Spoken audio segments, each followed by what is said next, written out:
Good morning. Good morning. ഇന്ന് എന്റെ സെമിനാറിന്റെ വിഷയം importance of psychology in daily life, അതായത് ദൈനംദിന ജീവിതത്തില് സൈക്കോളജിയുടെ പ്രാധാന്യം. അതില് സൈക്കോളജി എന്താണെന്ന് ചോദിച്ചാൽ is the scientific study of mind and behaviour.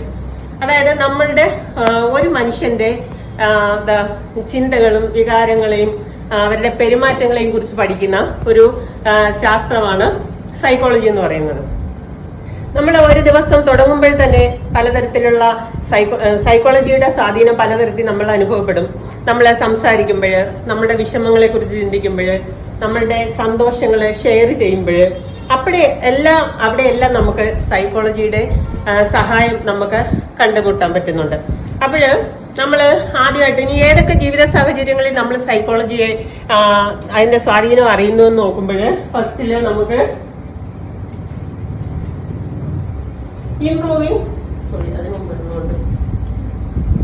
Understanding your self. ഇതൊരു മസ്റ്റ് ആയിട്ടുള്ള ഇമ്പോർട്ടന്റ് ആയിട്ടുള്ള ഒരു കാര്യമാണ്. നമ്മളുടെ ജീവിതത്തില് നമ്മൾ പലപ്പോഴും നമ്മൾ മറ്റുള്ളവരുടെ പ്രശ്നങ്ങളെ അറിയാൻ ശ്രമിക്കുന്നു. ആ സമയങ്ങളിൽ നമ്മൾ നമ്മളുടെ പ്രശ്നങ്ങൾ മറന്നു പോവുകയാണ് ചെയ്യുന്നത്, അല്ലെ? അപ്പോഴ് നമ്മൾ മറ്റുള്ളവരുടെ പ്രശ്നങ്ങളെ അറിയുന്നതോടൊപ്പം തന്നെ നമ്മൾക്ക് നമ്മളെ അറിയാതെ പോകുന്ന ഘട്ടങ്ങൾ വരും. അവിടെയാണ് നമ്മളുടെ ആത്മവിശ്വാസം നഷ്ടപ്പെടുന്നത്.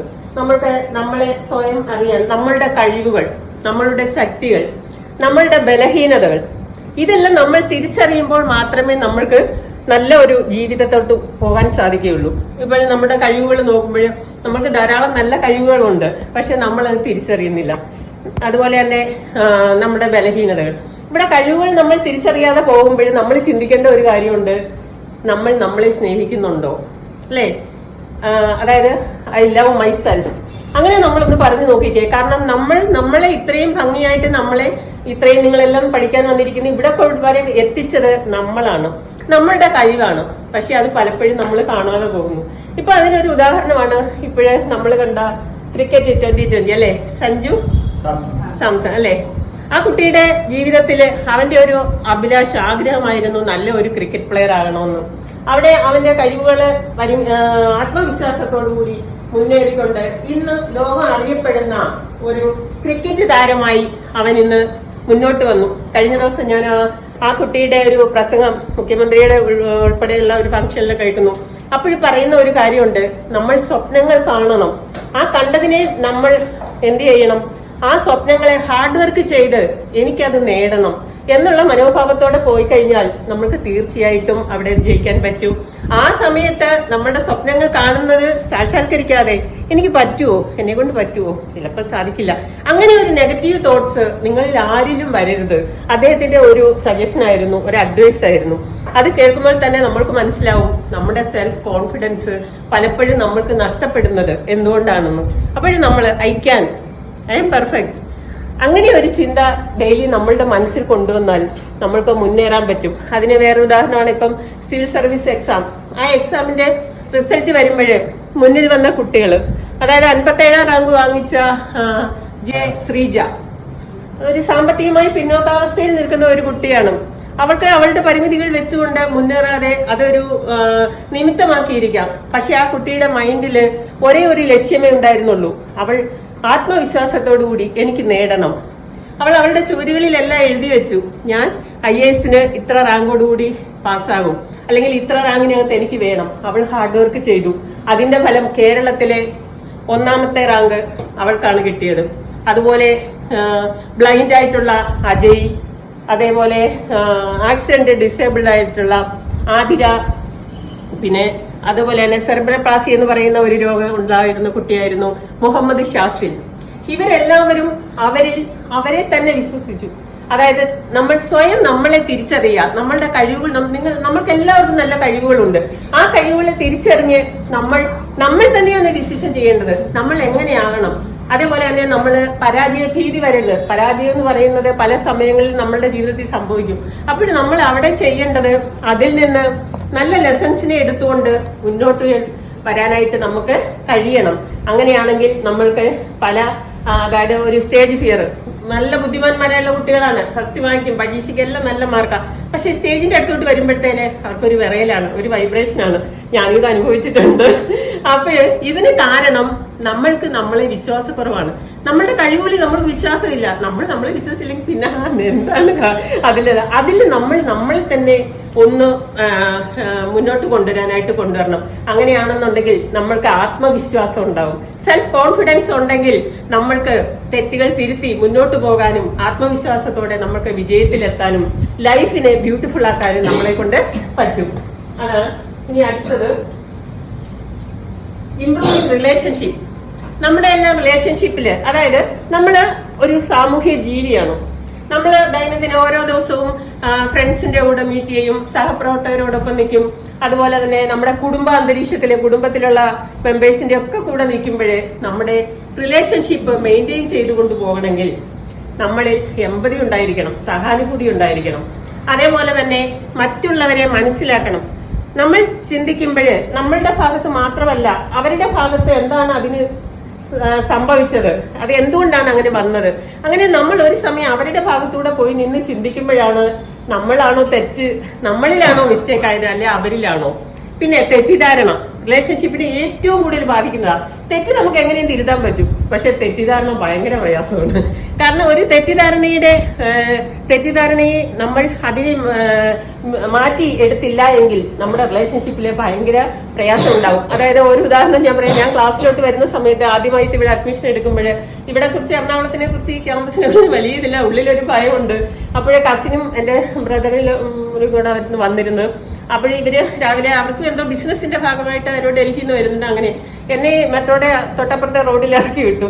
ഞാനിങ്ങനെ പ്രതീക്ഷയോടെ നിൽക്കുക, എന്നോട് ഒന്നും പറയുന്നില്ലല്ലോ, ഇങ്ങനെ ഒന്ന് പറയണ്ട, ഒരു സന്തോഷത്തിന് വേണ്ടി ഒന്നും എന്നോട് പറഞ്ഞില്ല, ഓൾ ദ ബെസ്റ്റ് ഒന്നും പറയാതെ പോയി. എനിക്ക് മനസ്സിൽ ഭയങ്കര ഒരു വിഷമം. കാരണം എനിക്ക് ചെറിയ സന്തോഷമൊക്കെ നമ്മളെല്ലാം പ്രതീക്ഷിക്കത്തില്ലേ.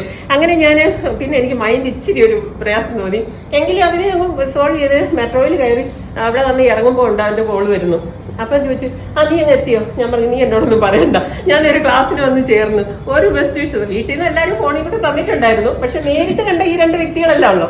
അപ്പോഴേ പറഞ്ഞു, എന്നോടൊന്നും മിണ്ടണ്ട. എന്നാലും എനിക്കൊരു ഇത്. ഉടനെ അവന്റെ വാക്കുകൾ എനിക്ക് അതിനെക്കാട്ടി പ്രചോദനം തോന്നി. നീ എവിടെ പോയാലും വിജയിക്കും എന്നുള്ള ഒരു വിശ്വാസം എനിക്കുണ്ട്. അതുകൊണ്ട് എപ്പോഴും നിങ്ങളുടെ നന്മയ്ക്ക് വേണ്ടിയായിരിക്കുമല്ലോ എനിക്ക് ബിസിനസിന്റെ ഒരു ആവശ്യമായതുകൊണ്ട്, അല്ലെങ്കിൽ ഞാൻ അവിടെ കൊണ്ടുവിട്ടിട്ടേ പോകുകയുള്ളായിരുന്നു എന്ന് പറഞ്ഞു. പിന്നീട് ഞാൻ മെസ്സേജ് നോക്കുമ്പോൾ KSFലെ ഗൗരി ഒരു ബെസ്റ്റ് വിഷസ് ഇട്ടിട്ട് വെൽക്കം ചെയ്യുന്നു ക്ലാസ്സിലേക്ക്. പിന്നെ മനസ്സിന് ഭയങ്കര സന്തോഷമായി. അപ്പൊ നമ്മുടെ റിലേഷൻഷിപ്പിനെ മെയിൻറ്റെയിൻ ചെയ്യാന് ചിലയിടങ്ങളിൽ നമുക്ക് ചില വിട്ടുവീഴ്ചകൾ പറയും. ചിലപ്പോൾ നമ്മളുടെ തെറ്റുകളാണെങ്കിൽ അവിടെ ഒരു സോറി പറയുമ്പോഴേ അവിടെ എല്ലാം നമ്മൾക്ക് ഒരു നല്ല ഒരു അന്തരീക്ഷം, അത് കുടുംബത്തിലായാലും നമ്മുടെ സഹപ്രവർത്തകരുടെ ഇടയിലായാലും ഫ്രണ്ട്സിന്റെ ഇടയിലായാലും നമുക്ക് മെയിൻറ്റെയിൻ ചെയ്യാനായിട്ട് നമ്മളെ ഏറെ സഹായിക്കുന്നതാണ് സൈക്കോളജി. അതുപോലെ മാനേജിങ് സ്ട്രെസ് ആൻഡ് ഇമോഷൻ, ഇത് വളരെ പ്രധാനപ്പെട്ട ഒരു കാര്യമാണ്. കാരണം സ്ട്രെസ് എന്ന് പറയുമ്പോൾ നമ്മൾ ഇപ്പൊ ആധുനിക ലോകത്തിലേക്ക് കടക്കുകയാണ്. ആധുനിക ലോകം എന്ന് പറയുന്നത് ഒരു സ്ട്രെസ്സിന്റെ കാലഘട്ടം എന്ന് പറയാം. എന്നാൽ സ്ട്രെസ്സിന്റെ കാലഘട്ടം എന്നും നമുക്ക് പറയാൻ പറ്റും. സമ്മർദ്ദങ്ങളുടെ കാലഘട്ടത്തിലോട്ടാണ് നമ്മൾ പോയിക്കൊണ്ടിരിക്കുന്നത്. പലതരത്തിലുള്ള സമ്മർദ്ദങ്ങൾ നമ്മൾ നേരിടുന്നുണ്ട്. പോസിറ്റീവ് സമ്മർദ്ദങ്ങളും ഉണ്ട്, നെഗറ്റീവ് സമ്മർദ്ദങ്ങളും ഉണ്ട്. അതിൽ പോസിറ്റീവ് സമ്മർദ്ദങ്ങളെ നമ്മൾ അക്സെപ്റ്റ് ചെയ്യണം. കാരണം ആ പോസിറ്റീവ് സമ്മർദ്ദങ്ങൾ ഉണ്ടെങ്കിൽ മാത്രമേ നമ്മൾക്ക് വിജയിക്കാൻ പറ്റുകയുള്ളൂ.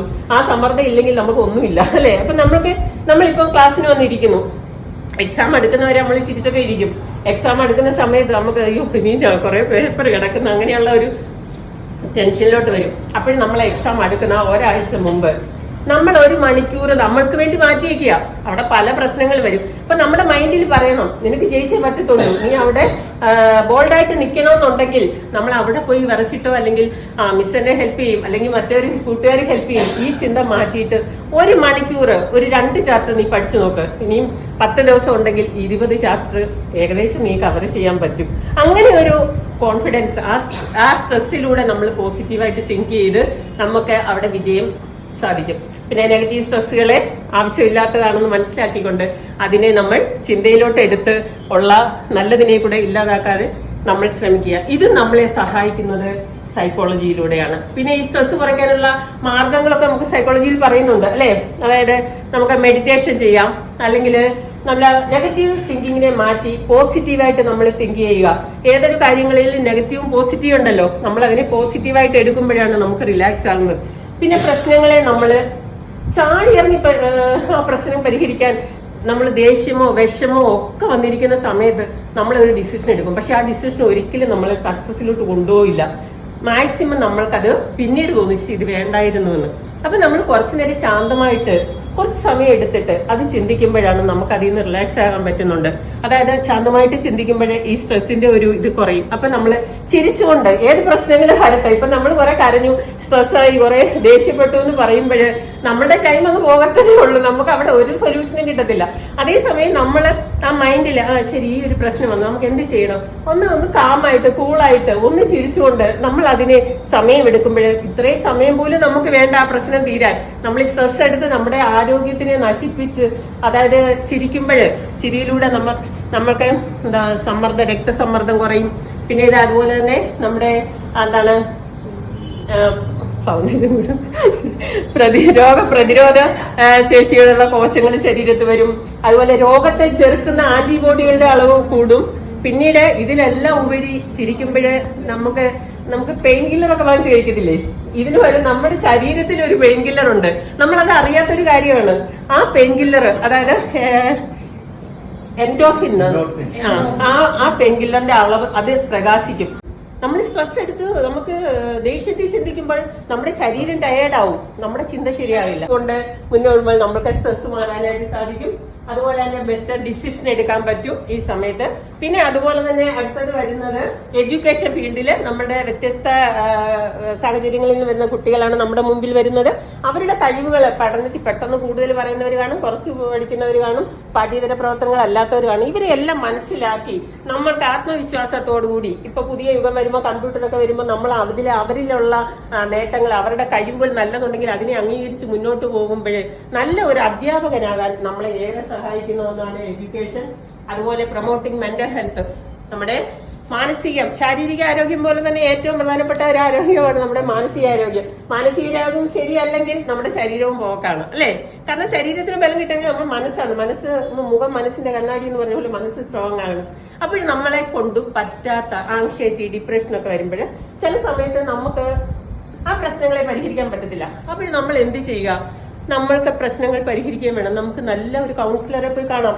ഒരു കൗൺസിലറെ കാണുന്നത് നമ്മുടെ ബലഹീനതയല്ല, മറിച്ച് നമ്മുടെ പ്രശ്നങ്ങൾക്ക് നല്ല രീതിയിൽ സൊല്യൂഷൻ കിട്ടുന്ന, അതായത് നല്ല ധൈര്യത്തോടുകൂടി ആത്മവിശ്വാസത്തോടുകൂടി നമ്മളെ ആ പ്രശ്നം സോൾവ് ചെയ്യാൻ വേണ്ടി പ്രാപ്തരാക്കാൻ നമ്മളെ ആ കൗൺസിലർ സഹായിക്കും. അപ്പോൾ നമ്മൾ അങ്ങനെ വരുമ്പോൾ നല്ല കൗൺസിലറെ തേടി നമുക്ക് അതിൽ നിന്ന് മുന്നോട്ട് പോകാനായിട്ട് നല്ല ജീവിതം നേടിക്കാൻ സാധിക്കും. അപ്പോഴേ നമ്മളുടെ ദൈനംദിന ജീവിതത്തിലെ ഒരു കൺക്ലൂഷന്, അതായത് നമ്മളെ തന്നെ മനസ്സിലാക്കാന്, മറ്റുള്ളവരെ മനസ്സിലാക്കുന്നതിന്, നമ്മുടെ സ്ട്രെസ് കുറയ്ക്കുന്നതിന്, നല്ല തീരുമാനങ്ങൾ എടുക്കുന്നതിന്, ഇതിനെല്ലാം നമ്മളെ സൈക്കോളജി സഹായിക്കുന്നു. അപ്പോഴേ സൈക്കോളജിയിലൂടെ നമുക്ക് ഇതിന്റെ സൈക്കോളജിയുടെ എല്ലാ ഘട്ടങ്ങളും നമ്മൾ മനസ്സിലാക്കി മുന്നോട്ട് പോയാൽ നല്ല സന്തോഷകരവും വിജയകരവുമായ നല്ല ഒരു ജീവിതം നമ്മൾക്ക് കിട്ടും. Life is A rose path. It has some thorns and beautiful flowers. We don't afraid to see the thorns and don't proud to the flowers. പൂക്കൾ കണ്ട് അഹങ്കരിക്കുകയോ അതിന്റെ മുള്ളുകൾ കണ്ട് ഭയപ്പെടാതിരിക്കുകയോ ചെയ്യുക. അതാണ് എല്ലാവരോടും പറയാനുള്ളത്. എല്ലാവർക്കും ഒരു നല്ല ദിവസം ആശംസിച്ചുകൊണ്ട്